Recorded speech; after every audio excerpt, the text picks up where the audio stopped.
یا ابو عبداللہ ان انسا ان یوتنا یزہمونا، کچھ لوگ گمان کرتے ہیں کوفہ کے اندر، ان فیکم اہل بیت اماما مفترضا اتا، کہ یہ بات مشہور ہے کوفہ میں کہ اہل بیت میں ایک امام ہوتا ہے، اس کی اطاعت فرض ہے.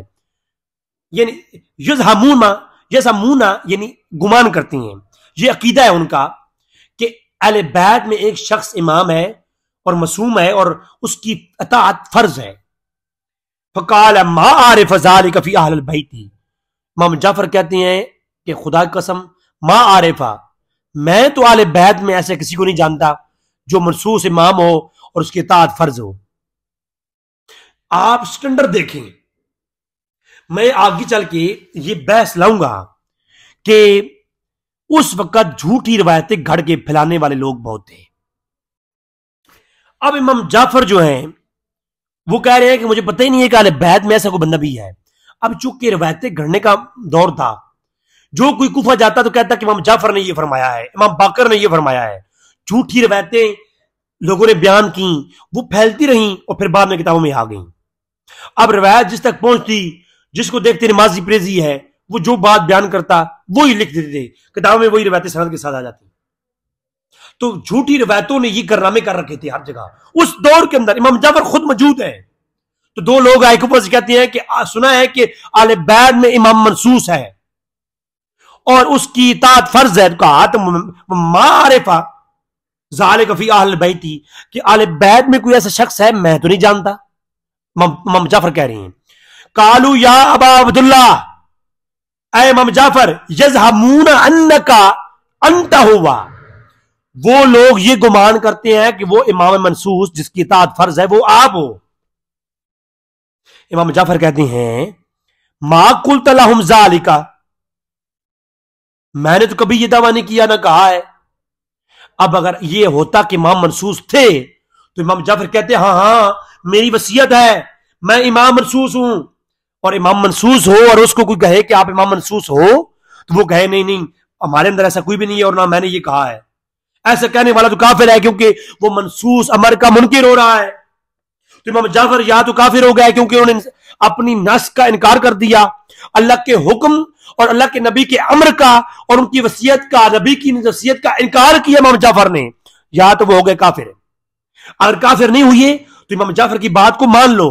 امام جعفر کہتی ہیں کہ میں نے کبھی یہ نہیں کہا. لوگوں نے پھر کہا یا ابا عبداللہ انہم ہوا اصحاب التشمیر و اسباب الخلوت و اسباب الورا وہم یزمون انک انت ہوا. یا اے امام عبداللہ، وہ لوگ بڑے صاحب خلوت، صاحب ورا اور نمازی پریزی اور بڑے معتبر اور عالم دین شخص ہیں جنہوں نے یہ دعویٰ کیا رکھا ہے. تو امام جعفر کو جب یہ کہا گیا کہ وہ تو کوفہ پہ عالم لوگ ہیں، فاضل لوگ ہیں، روایت کرنے والے لوگ ہیں، جن کو سلمان کہتے ہیں کہ جو لوگ آئے تھے وہ جو امام سمجھ رہے تھے کوفہ میں، تو ظاہر سی بات ہے جن کو لوگ امام سمجھ رہے تھے کوفہ میں عالم اور زاہد لوگ تھے، ان زاہدوں نے جو جو بیان کیا کتابوں میں آ گیا. اور وہ زاہد جو جو کہتے رہے وہ جھوٹ تھا، اور جھوٹ وہ یہ تھا کہ امام جعفر خود کہہ رہے ہیں. امام جعفر کو جب یہ کہا گیا کہ وہ بڑے نمازی پریزی اور عالم دین شخص ہیں، زہد و ورا والے شخص ہیں، تو امام جعفر نے کہا کالا ہم عالمو، کہا کہ وہی جانتے ہوں گی، وما کالو، ہم نے نہیں کہا ہوا. کالا فلما رواؤ انہم قد غضبوہ، کہا کہ فقد غضبوہ، وہ غصے میں ہو گئے. وہ کون ہو گئے؟ امام جعفر یہ بات جب سنی کہ وہ تو عالم دین ہے، ان کی بات تو حجت سمجھی جاتی ہے کوفہ میں، تو ظاہر سی بات ہے جن کی باتیں سن کر وہ دو لوگ امام جعفر کے پاس آئے تھے، ان کی باتیں اور بھی ہزاروں نے سنی ہوں گی. تو جن دو لوگوں کے پاس وہ لوگ معتبر تھے تو وہ تو اوروں کے پاس بھی معتبر ہوں گے. تو انہوں نے جو جو گھڑ رکھا تھا وہ سارا کتابوں میں آ گیا، اور وہ آج ہم پڑھتے ہیں اور بیان کرتے ہیں اور کہتے ہیں منصوص امامت تھی. حالانکہ جب امام جعفر کے سامنے یہ بات کی گئی، کہا کہ وہ جتنے بھی عالم شالم ہیں وہ خود ہی اس بات کے ذمہ دار ہیں، کہا کہ ہم عالمو وما کالو، ہم نے نہیں کہا، وہی ذمہ دار ہیں اس بات کی. اور کہا کہ جب مزید بات کی گئی تو فقد غضبوہ، امام جعفر غصے میں ہو گئے، جلال میں آ گئے. وقاموا وخرجوا، اور آپ اٹھے اور اندر چلے گئے، اتنے غصے میں آ گئے. اور پھر سلمان کہتا ہے کہ وہ لوگ اجریہ میں سے تھے اور گندے عقیدے رکھنے والے میں سے تھے اور وہ وہاں سے چلے گئے. تفصیلی بحث ہے یہ، 3 صفات پہ بحث ہے، یہ 3 صفات پہ یہ پوری بحث ہے. تو یہ آپ دیکھیں کہ آپ مجھے بتائیں کہ جب امام جعفر کے زمانے میں روایتیں گھڑی گئیں اور یہ گندے عقیدے بنائے گئے اور ان کو پھر نشر کیا گیا، تو نشر کرنے والے زید اور تقوی متقی لوگ تھے. وہ بظاہر بڑے عالم دین تھے اور ان کی علاقے میں ان کی بات حجت سمجھی جاتی تھی. دیکھیں آج کے دور میں جہاں اماموں کا، مسجد کے امام نماز پڑھانے والے کا اتنا ادب ہے کہ آج کل تو اتنا ادب دیتے نہیں ہے، پھر بھی اتنا ادب ہے کہ مسجد کے امام کی بات کو سچ مان دیا جاتا ہے. اس دور میں امام مسجد کی بات کتنی حجت ہوا کرتی تھی، سوچ لیں آپ. اب آپ خود فیصلہ کریں. وما علینا الا البلاغ المبین.